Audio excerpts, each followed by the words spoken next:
sekarang adalah contoh mencari spesifikasi domain waktu dengan diketahui fungsi alihnya gitu. Jadi misalkan kita punya blok diagram seperti ini, terus bentuk fungsi alihnya adalah omega n kuadrat per S kali S plus 2 zeta omega n. Sini zeta-nya 0,6, omega n-nya 5 radian per second. Lalu cari rise time, peak time, dan ini ada maximum overshoot, settling time dari sistem ini ketika diberikan step input. Ini bentuk fungsi alihnya gitu kan.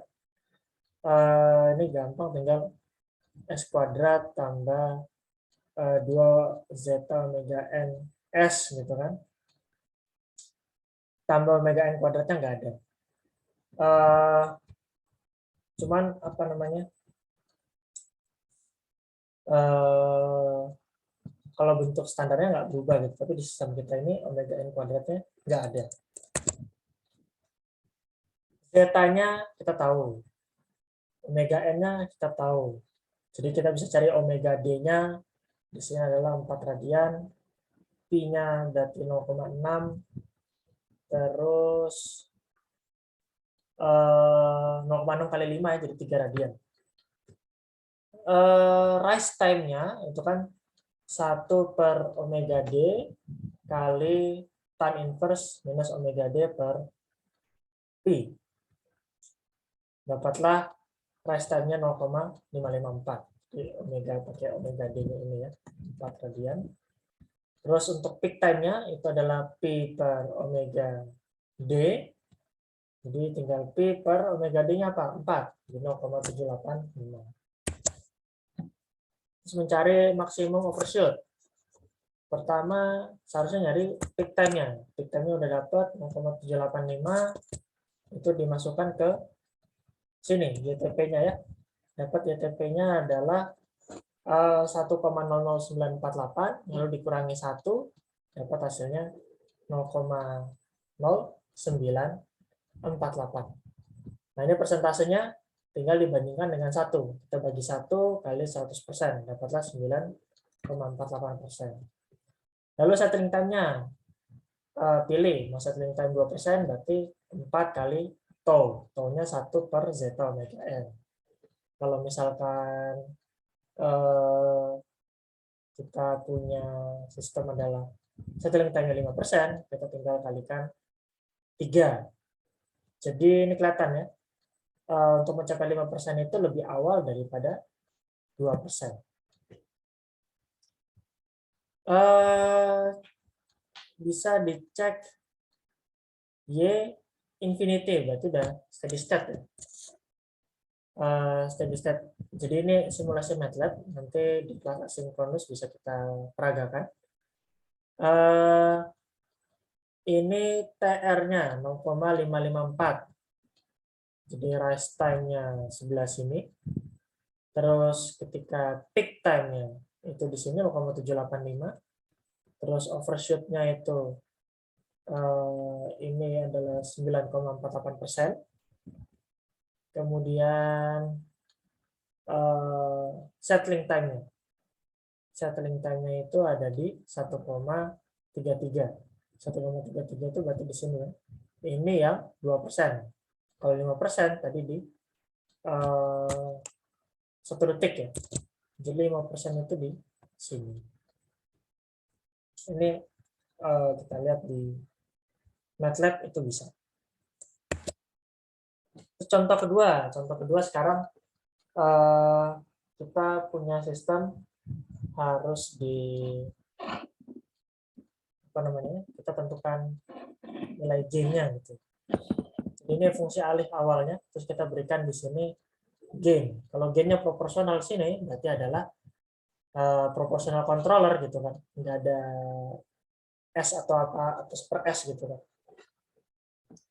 Nah kita lihat ketika dimasukkan K gitu kan, jadi K per S kali S plus 2. Nah fungsi alihnya apa? Kita hitung lagi gitu kan. Jadi R kurang Y kali, ya di sini kan Y ya, R kurang Y, di sini adalah R kurang Y. Dikalikan dengan K, dikalikan dengan 1 per S plus 2, sama dengan Y.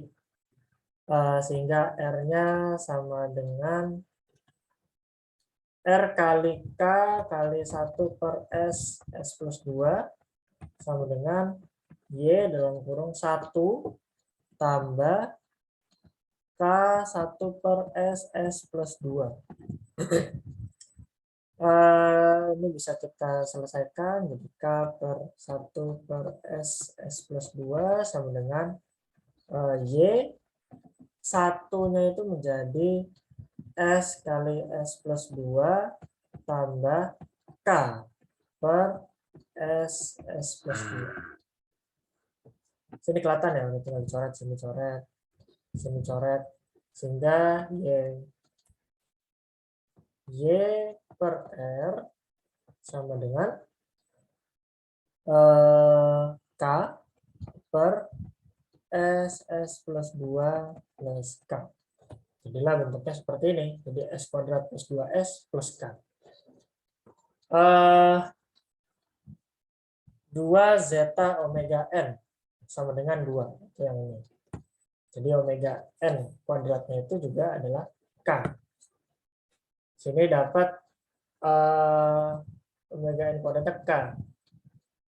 Terus syarat berikutnya tadi apa? Kita mau sistemnya itu overshoot-nya tidak lebih dari 10%. Kalau 10% berarti kan 0,1. Berarti besar penambahannya ini harus lebih kecil dari 0,1.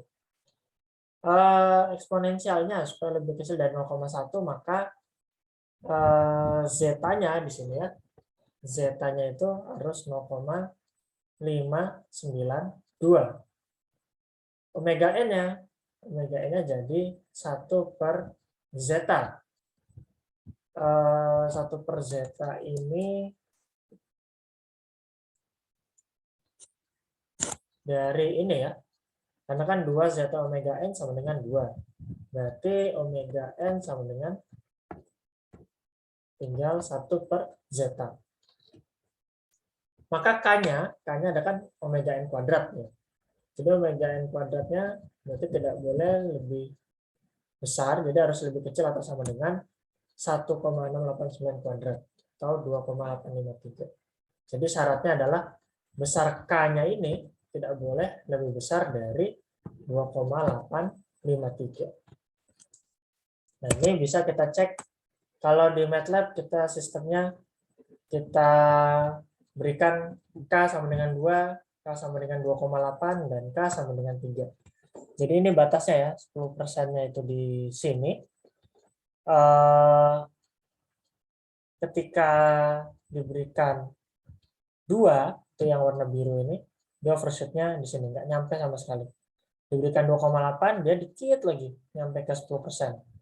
Tapi pas diberikan 3, dia sudah melebihi overshoot-nya di yang kita inginkan. Jadi itu tadi contoh-contoh untuk mencari spesifikasi domain waktunya. Mungkin yang perlu diperhatikan itu di sini ada contoh ya, unit step. Ini kan ke unit step. Jadi yang kita cari itu fungsi alihnya ya, dari fungsi alihnya. Kalau misalkan di contoh yang sebelumnya, itu yang dipakai adalah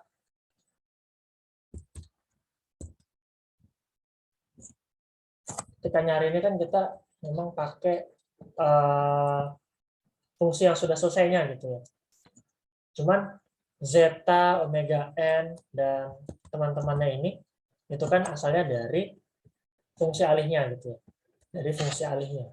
Sehingga ketika pengerjaan itu kita lihat fungsi alihnya saja, tidak perlu kita masukkan super S ini, kecuali nanti responnya itu sudah bukan unit step, tapi misalnya unit rem. Berarti kita harus telaah lagi dari awal gitu kan. Telaah dari awal, ketika dikalikan 1/s jadi seperti apa, terus fungsi waktunya nanti jadi apa, baru kita lakukan approach yang sama. Misalnya untuk mencari peak time gitu kan. Mencari peak time jadi mana? Mencari peak time itu berarti fungsinya ini dia turunannya adalah 0 seperti itu. Jadi kita cari fungsi waktunya dulu, kita masukkan inputannya unit step gitu kan, baru bisa kita hitung spesifikasi domain waktunya. Tapi ketika karena di sini sudah kita pelajari gitu kan, unit step input itu responnya nanti seperti apa gitu. Nah, kita cukup ambil dari fungsi alinya saja. Dari fungsi alinya kita lihat zeta-nya apa, omega n-nya apa. Nanti kita bisa dapat omega d, bisa dapat pi, dan itu semua bisa digunakan untuk mencari spesifikasi domain waktunya.